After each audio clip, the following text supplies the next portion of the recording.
Selain para ahlul hadis, ya, respon terhadap Mu'tazilah itu juga diberikan oleh tokoh yang bernama eh, Imam Abu Hasan Al-Asy'ari. Imam Abu Hasan Al-Asy'ari ini, ya, pada mulanya adalah seorang Mu'tazilah. Sampai selama 40 tahun beliau adalah seorang penganut Mu'tazilah. Bahkan beliau salah satu tokoh besar di Mu'tazilah. Namun kemudian karena beberapa rangkaian peristiwa, kemudian beliau bertaubat dari Mu'tazilah.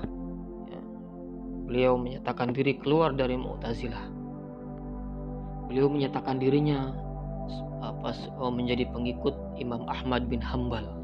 Beliau yang tadinya di Mu'tazilah cenderung mengesampingkan hadis-hadis Nabi, tapi kemudian beliau bertobat, kembali ingin menjunjung tinggi posisi hadis, ya, di tengah pemikiran dalam konteks pemikiran keagamaan. Namun Imam Abu Hasan Al-Asy'ari yang kemudian fahamnya kemudian disebut dengan faham Asy'ariyah, itu kemudian mengambil jalan tengah antara Mu'tazilah dengan Ahlul Hadis. Apabila Mu'tazilah itu murni, ya, mengutamakan akal, dan kemudian Ahlul Hadis murni hanya berdasarkan hadis, ya, sedangkan Asy'ariyah itu mengkombinasikan antara akal dengan hadis. Gitu. Jadi Mu'tazilah kembali mengangkat posisi hadis sebagai sumber ajaran Islam, ya, setelah Al-Quran, tapi Asy'ariyah juga tetap mendaya gunakan akal semaksimal mungkin di dalam memahami Al-Quran dan hadis. Bagaimana memperlakukannya secara proporsional antara hadis dengan akal, karena akal juga adalah anugerah Allah yang Allah anugerahkan untuk kepada manusia untuk memahami ayat-ayat Allah, baik ayat qauliyah maupun ayat kauniyah, sehingga akal sama sekali tidak bisa ditinggalkan, karena akal juga adalah salah satu anugerah Allah sebagaimana Al-Quran dan hadis yang dianugerah Allah kepada manusia. Sehingga dengan demikianlah kemudian Asy'ariyah dan para pengikutnya berusaha mengkompromikan antara wahyu, hadis, dan akal. Meskipun demikian, tentu belajar dari kesalahannya sebelumnya di Mu'tazilah, tentu Asy'ariyah juga berusaha semaksimal mungkin bagaimana pemahaman akalnya itu juga harus selalu sesuai dengan pemahaman as-sunnah. Ketika ada pemahaman akal yang itu tidak sejalan dengan as-sunnah, maka ya, tentu pilihannya adalah kembali kepada sunnah. Ketika ada ayat-ayat yang kemudian harus ditakwil, maka tentu takwilnya juga tidak harus sesuai dengan sejalur dengan prinsip-prinsip yang sudah digariskan oleh Al-Quran maupun sunnah, seperti perdebatan tentang sifat Allah. Bila Mu'tazilah menolak adanya sifat-sifat Allah pada zat Allah, dan kemudian juga Ahlul Hadis mengatakan berkeyakinan sebaliknya bahwa Allah itu memiliki sifat, maka Asy'ariyah pun meyakini betul bahwa Allah itu memiliki sifat, sebagaimana jelas tertera dalam ayat-ayat Al-Quran dan Sunnah bahwa Allah itu memiliki sifat. Gitu. Namun demikian, ya, berbeda dengan kelompok Ahlul Hadis. Ahlul Hadis ya hanya sebatas memahami demikian saja bahwa Allah memiliki sifat, sudah selesai.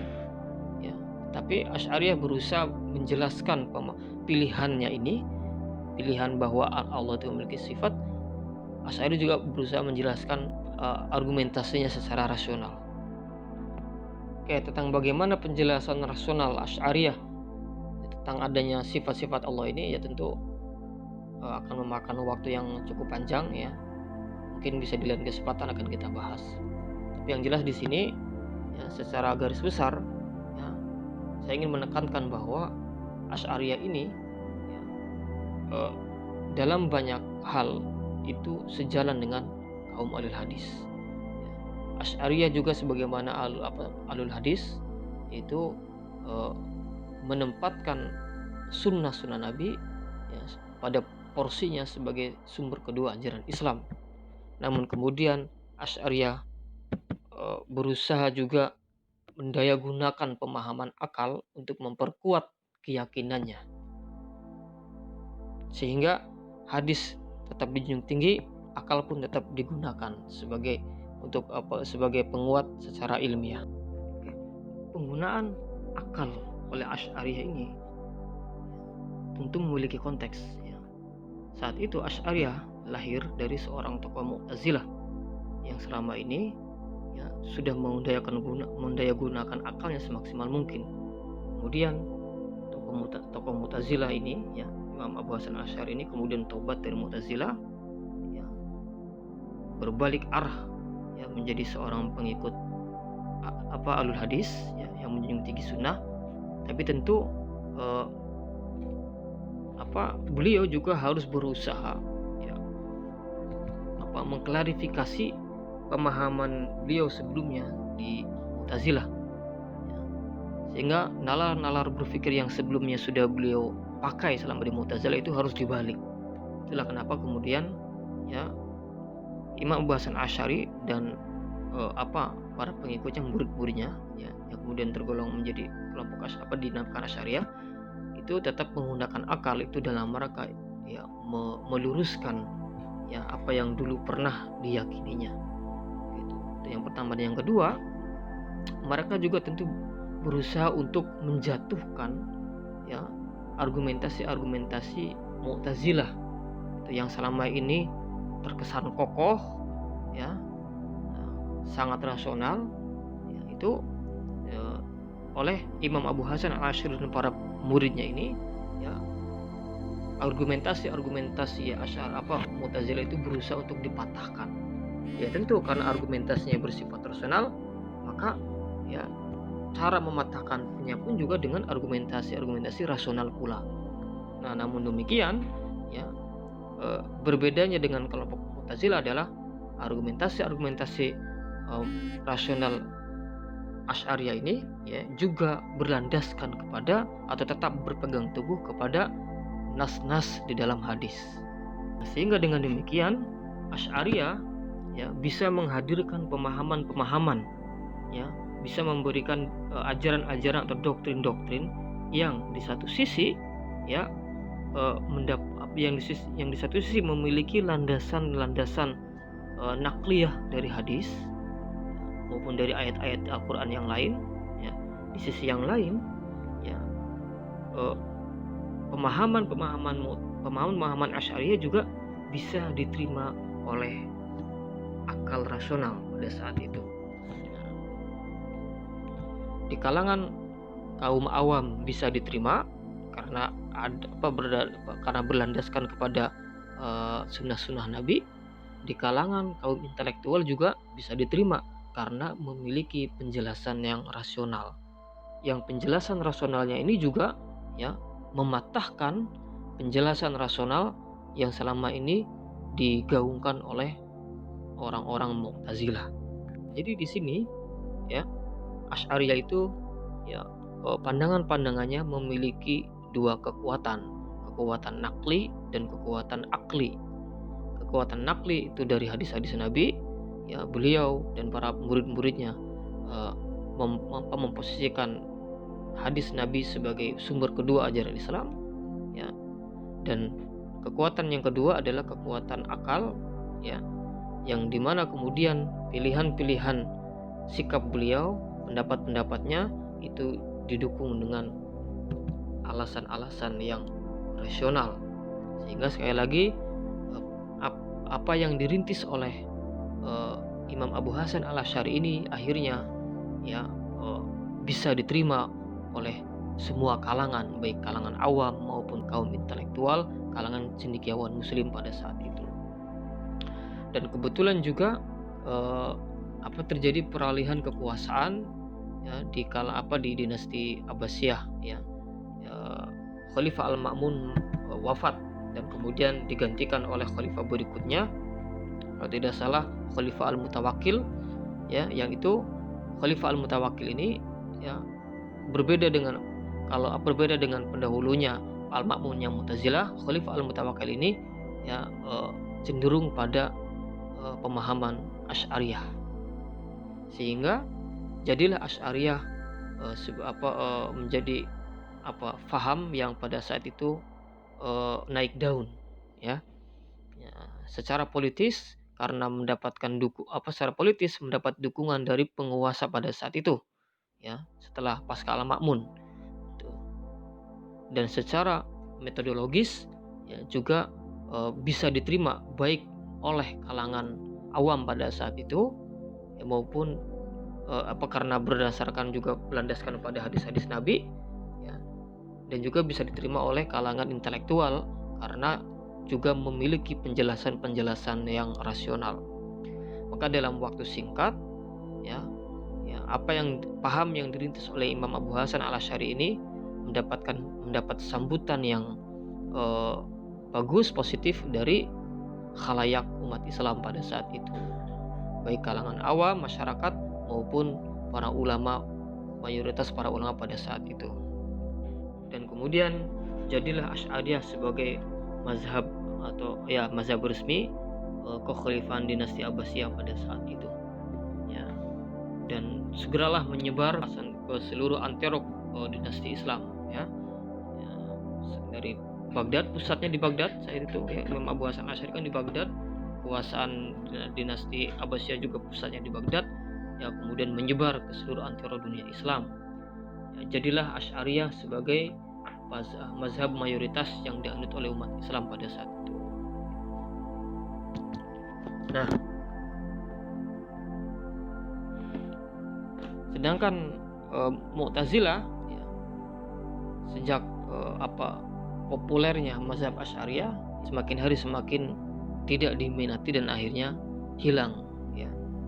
Tokoh-tokohnya sudah banyak yang meninggal dan hanya sedikit orang yang menganut, bahkan kemudian bisa dianggap sebagai musnah sudah. Nah, sedangkan bagaimana dengan kelompok Ahlul Hadis? Kelompok Ahlul Hadis ini tetap eksis ya, tetap ada. Namun kemudian ya disinilah ya, fase atau tahap berikutnya muncul, yaitu tahap persaingan kontestasi antara kelompok Ahlul Hadis ya dengan kelompok Asy'ariyah yang mayoritas.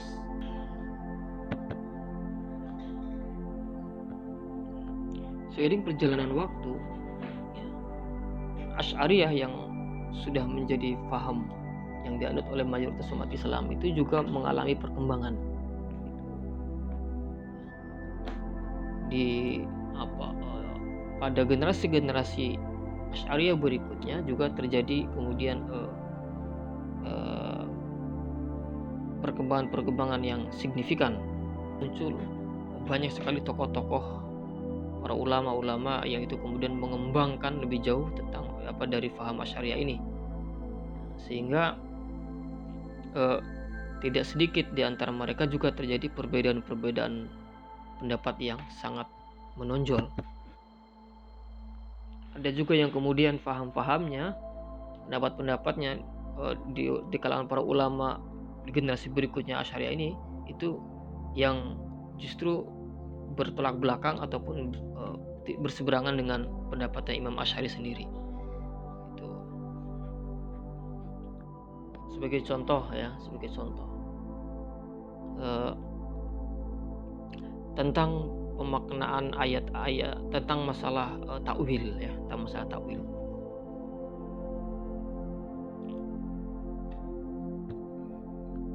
Misalkan surat Thaha ayat 5, Ar-Rahmanu 'alal 'arsy istawa.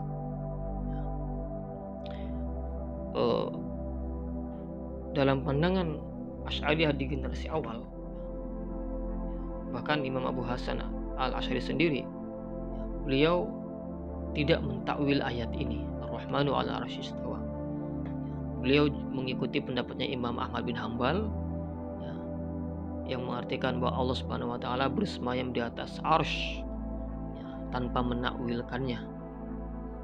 Memahami secara apa adanya bahwa Allah memang bersemayam di atas arsy. Tentang bagaimana bersemayamnya Allah di atas arsy itu ya bila kaif, bila takyif, ya, tanpa mempertanyakan bagaimana Allah bersemayam. Yang jelas Allah bersemayam, titik, gitu, tanpa membahasnya lebih jauh. Nah, sebenarnya Imam Abu Hasan Al-Asy'ari sendiri demikian, gitu, tidak mau mentakwil ayat ini, sebagaimana juga kaum ahli hadis pada saat itu. Nah, sedangkan bagi ulama Asy'ariyah di generasi berikutnya, misalkan Imam Al-Ghazali, gitu, Imam Al-Ghazali, ya. Meskipun sebagian mengatakan bahwa Imam Al-Ghazali itu tidak juga murni Asy'ariyah, ya, tapi dalam hal ini Imam Al-Ghazali bisa kita kategorikan sebagai Asy'ariyah. Imam Al-Ghazali, kemudian juga Imam Ar-Razi, ya. Nah, itu eh, tentang ayat Ar-Rahman wal 'arsy istawa ini, beliau-beliau, ya, menolak untuk memahami ayat ini secara apa adanya, dan beliau-beliau ini cenderung memilih untuk mentakwil ayat ini sebagaimana dulu dilakukan oleh kelompok Mu'tazilah. Imam Al-Ghazali, ya, mentakwil kata istawa, ya, kata istiwa, ya, maknanya menjadi istila, ya, mirip dengan Mu'tazilah. Jadi Imam Al-Ghazali mengartikan ayat Ar-Rahmanu 'alal 'arsy istawa dengan dengan makna kira-kira Allah yang Maha Rahman itu kekuasaannya, keagungannya, ya, kebesarannya itu melingkupi, ya, arsy. Ya, dengan kata lain, kekuasaan ayat ini bermakna kekuasaan Allah itu melingkupi seluruh alam semesta. Ya, inilah bagaimana Imam Al-Ghazali mentakwil ayat Ar-Rahmanu 'alal 'arsy istawa, sehingga ayat ini bisa difahami dengan dengan lebih bisa diterima oleh akal kita. Ar-Rahmanu 'alal 'arsy istawa. Nah, inilah ternyata di dalam internal Asy'ariyah sendiri terjadi kemudian perkembangan, ya, terjadi keragaman pendapat yang sebagian mungkin sebagian di antara mereka itu ada yang lebih condong kepada alul hadis, dalam arti lebih sederhana dalam memahami ayat-ayat mutasyabihat, tidak mau mentakwil, gitu. Ada sebagian ulama di kalangan Asy'ariyah yang itu mau mentakwil, gitu, ya. Lebih condong kepada dalam konteks ini, ya, lebih condong kepada Mu'tazilah.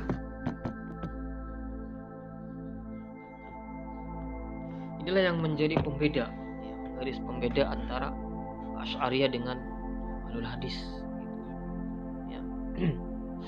Nah, sehingga di masa-masa berikutnya, ya, persaingan itu terjadi antara Asy'ariyah dengan kelompok alul hadis. Namun kemudian istilah alul hadis ini juga berikutnya ini sudah kurang relevan lagi untuk terus digunakan, ya, karena kelompok alul hadis ini, karena istilah alul hadis ini konteksnya dulu diberikan kepada ulama-ulama yang mempertahankan otoritas hadis sebagai sumber ajaran Islam, ya, vis-a-vis berhadapan dengan Mu'tazilah yang dalam tanda kutip anti hadis. Nah, pemikiran yang digagas oleh kaum alul hadis ini itu kemudian berlanjut sampai ratusan tahun berikutnya. 500-an tahun berikutnya kemudian muncul tokoh yang bernama Ibnu Taimiyah, Imam Ibnu Taimiyah. Nah, Ibnu Taimiyah ini kemudian adalah seorang tokoh, ya, yang itu berusaha untuk menghidupkan kembali metodologi berpikir alul hadis, ya. Dengan metodologi ini, pemahaman keagamaan harus selalu dikembalikan kepada teks-teks hadis dan atau pada pemahaman kaum salafus soleh, sehingga kemudian muncul julukan baru untuk mereka, ya, yaitu salafiyah, gerakan salafi. Nah, inilah Ibnu Taimiyah sebagai orang yang kembali menghidupkan gaya berpikirnya kelompok alul hadis pada zaman itu, ya, yaitu bahwa segala sesuatu harus dikembalikan kepada sunnah, ya, pada teks hadis dan juga pemahaman kaum salaf.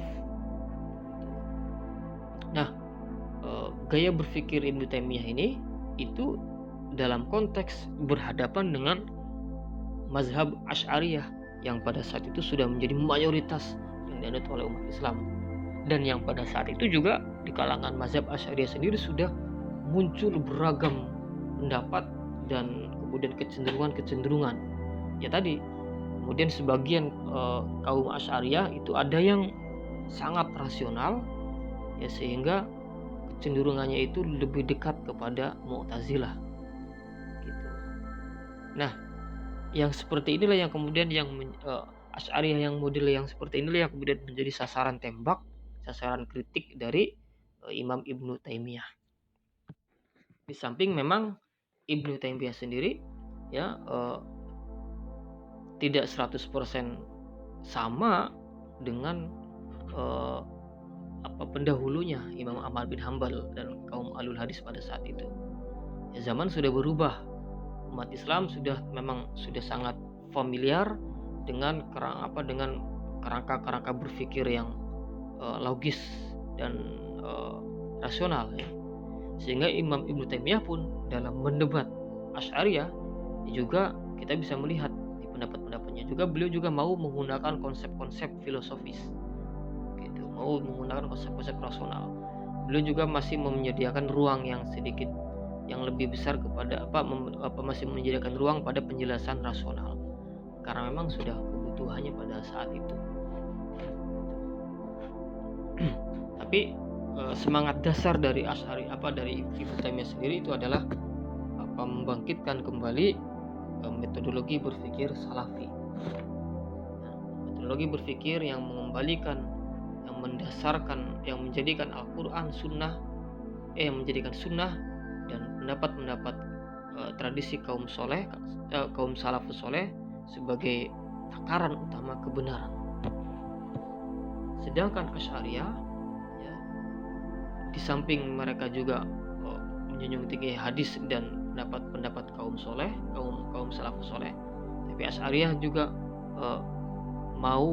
masih mau memberikan ruang yang cukup besar kepada akal untuk memberikan pemahaman-pemahaman yang rasional dan menghasilkan pemahaman yang baru.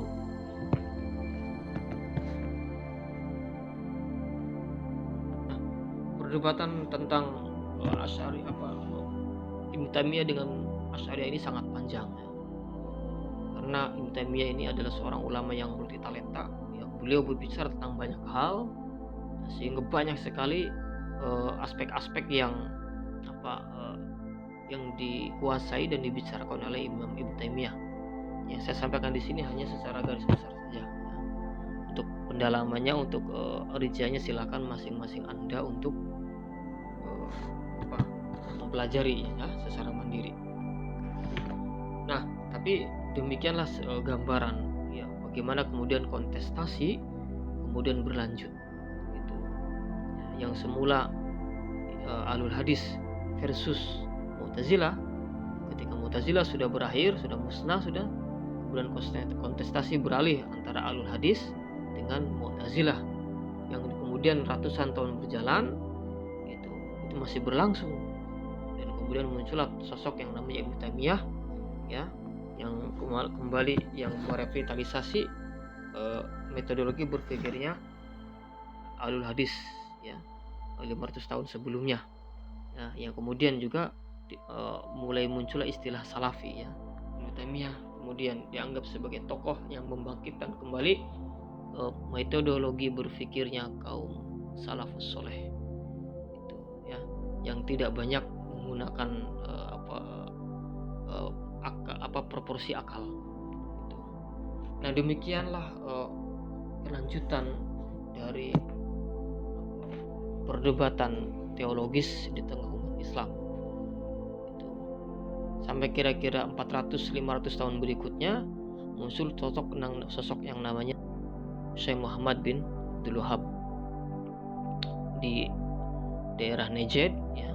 Kalau sekarang masuk pada wilayah kerajaan Saudi Arabia. Nah, Syekh Muhammad bin Abdul Wahhab ini hidup sekitar di abad 18 Masehi ya.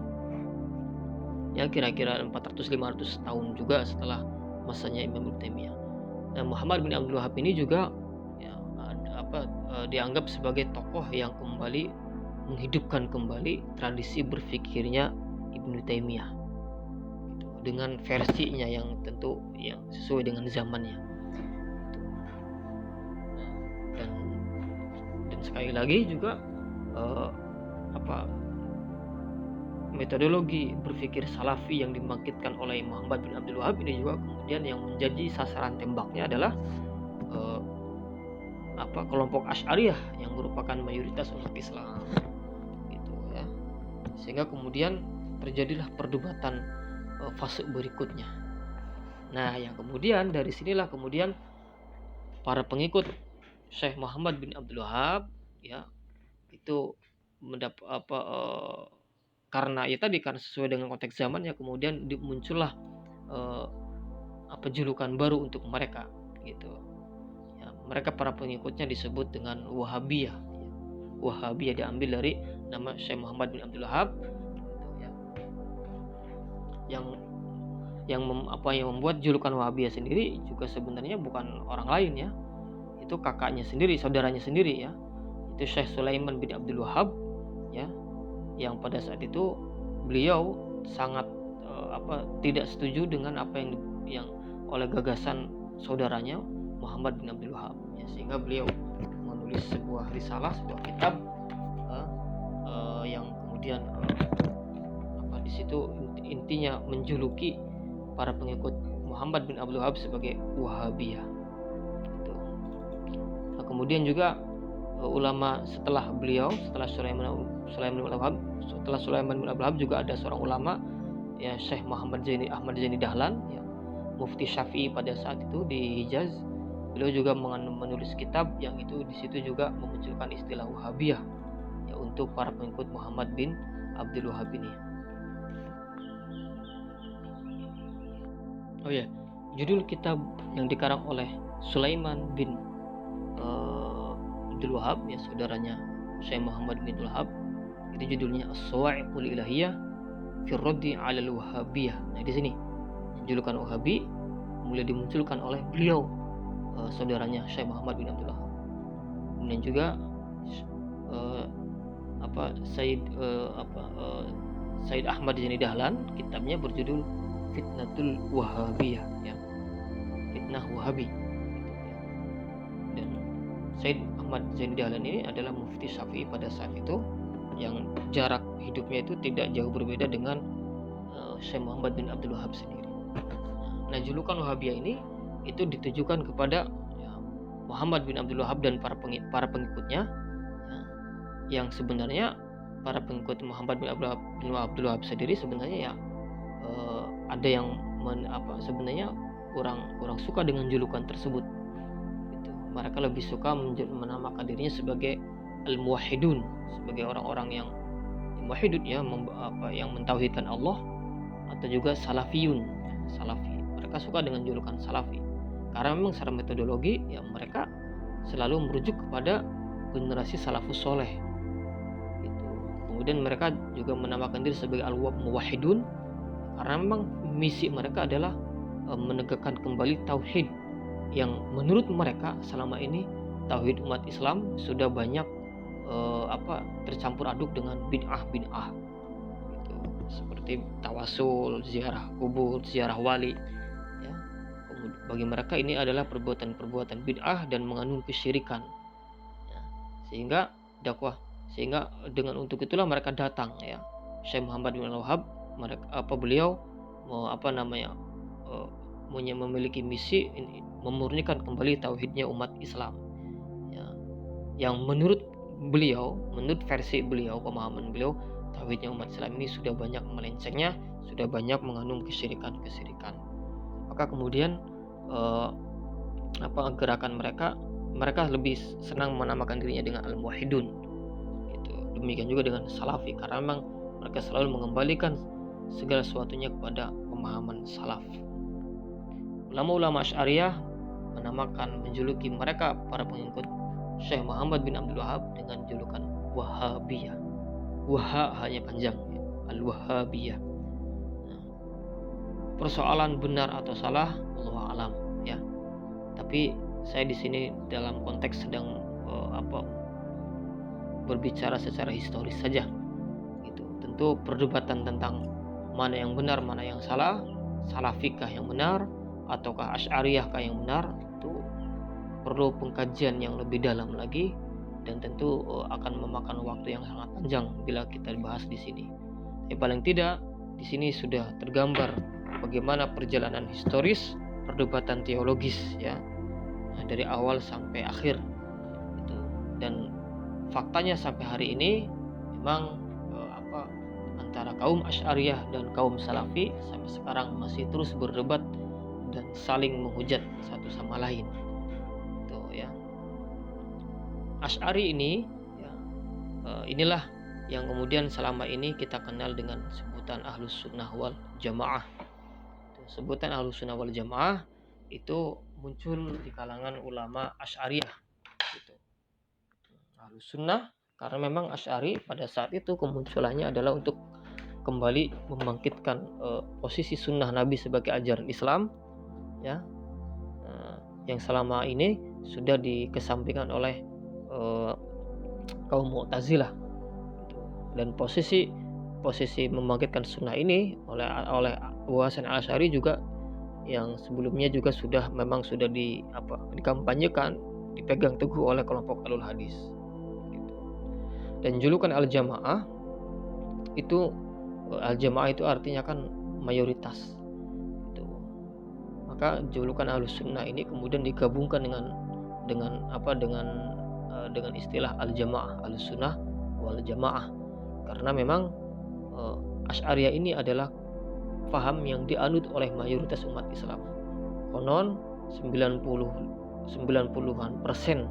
umat Islam secara akidah itu menganut paham Asy'ariyah dan juga Maturidiyah ya, yang tidak kita bahas secara detail di sini. Itu. Nah, namun kemudian memang ya saat ini istilah Ahlus Sunnah wal Jamaah ini, aswaja ini sekarang juga menjadi rebutan. Sekarang kaum Salafi juga mendakwa dirinya sebagai Ahlus Sunnah. Itu Ahlus Sunnah wal Jamaah ya, aswaja. Ya, tapi ya itulah apapun itu, mana yang benar mana yang salah itu akan ada waktu lain ya, mungkin kita akan membahasnya lebih lanjut ya. Tapi paling tidak di sini kita semua sudah memahami bahwa perpecahan, perselisihan, perbedaan pendapat di tengah kaum muslimin yang saat ini kita saksikan itu adalah itu bukan hal yang baru. Itu adalah kelanjutan dari perjalanan historis firqah-firqah yang ada di dalam ilmu kalam, yang ada dalam teologi Islam ya. Dimulai dari awal dulu Khawarij, Syiah, terus berlanjut pada Mu'tazilah, pada kaum Ahlul Hadis, kemudian juga Asy'ariyah, Maturidiyah, dan juga Salaf. Semoga bermanfaat. Saya menyampaikan sebatas apa yang saya ketahui. Kalau ada hal-hal yang kurang ataupun keliru ya silakan untuk bisa kita sama-sama diskusikan. Wallahu muwaffiq ila aqwamit thoriq. Assalamualaikum warahmatullahi wabarakatuh.